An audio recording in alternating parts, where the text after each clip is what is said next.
Pour moi les années conservatoires n'étaient pas un super souvenir, car je faisais du piano, piano, piano. Je faisais du piano plutôt pour mon père que pour moi, je ne voulais pas en faire.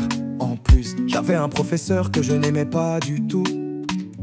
J'allais en cours de piano avec une fille qui s'appelle Vérane, et on pleurait beaucoup quand on n'avait pas trop travaillé nos partitions de piano. Je me souviens pour le bâtiment du conservatoire, cette odeur qui était très marquante, c'est fou à chaque fois que je sentais cette odeur. Pour moi c'était une catastrophe. Mais prendre des cours de piano avec Vérane, c'était l'enfer. Et le pire, c'était quand on avait un examen avec le directeur qui nous regardait avec 2 ou 3 autres professeurs, car on devait jouer la partition sur le bout des doigts. C'était horrible, le stress au maximum, j'étais tétanisé. J'avais mes partitions dans mon sac et le professeur de piano vérifiait si je n'avais rien oublié. Je me souviens aussi quand je rentrais de l'école après mes devoirs, je devais travailler mon piano avec mes partitions. Il y a des fois je pleurais tellement que mes doigts glissaient sur le clavier. Ma mère émue me regardait pleurer et languissait que je finisse tout ça. Je pense que je devais avoir 7 ou 8 ans pour mes premières années de conservatoire. Après j'étais dans une classe où c'était la chorale.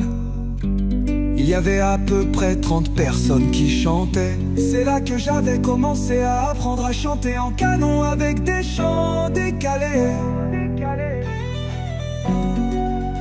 C'était trop bizarre, mais j'aimais bien aller à la chorale avec mon cousin Laurent, qui était aussi inscrit au conservatoire et qui faisait lui aussi du piano.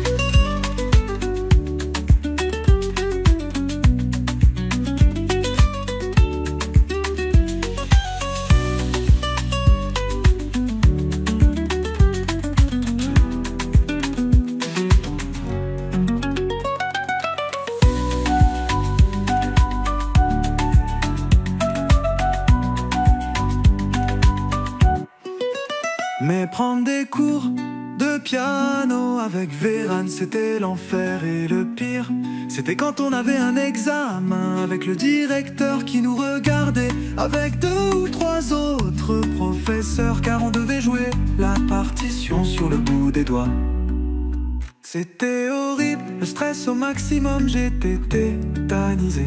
J'avais mes partitions dans mon sac et le professeur de piano vérifiait si je n'avais rien oublié. Je me souviens aussi quand je rentrais de l'école après mes devoirs, je devais travailler mon piano avec mes partitions. Il y a des fois je pleurais tellement que mes doigts glissaient sur le clavier. Ma mère émue me regardait pleurer et languissait que je finisse tout ça. Je pense que je devais avoir 7 ou 8 ans pour mes premières années de conservatoire. Après j'étais dans une classe où c'était la chorale. Il y avait à peu près 30 personnes qui chantaient. C'est là que j'avais commencé à apprendre à chanter en canon avec